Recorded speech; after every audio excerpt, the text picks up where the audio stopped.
सुन सुन गेला जो पहिर के नभका पलाजो गे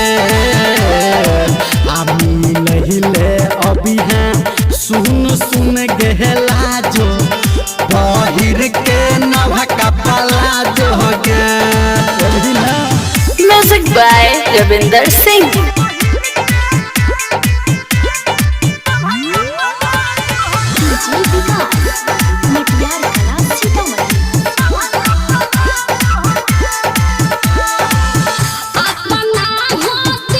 अच्छा रखने हम तोरा छियो अपना हम पानावाने रखने हम तोरा छियो हमारा दीवाना तू बना बैठा के केतना वेट करब मिलले हमारा से आबै छागे तोहरा से भेंट करब मिलते आई खूबे मौजूदे हो मिलहिले अभी हैं सुन सुन गेला जो पहिर के नभका पलाजो गे अभी लहिले अभी हैं सुन सुन गेला जो पहिर के नभका पलाजो गे।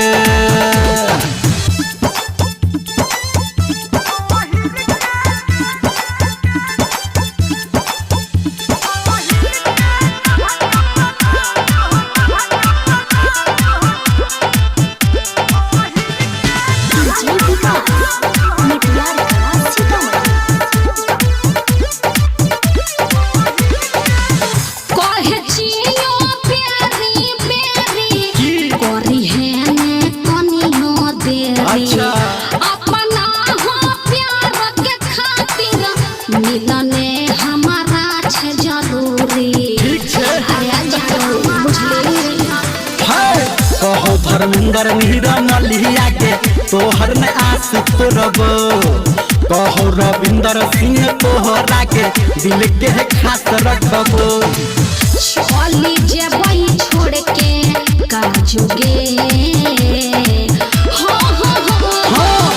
मिलहिले अभी हैं सुन सुन गेला जो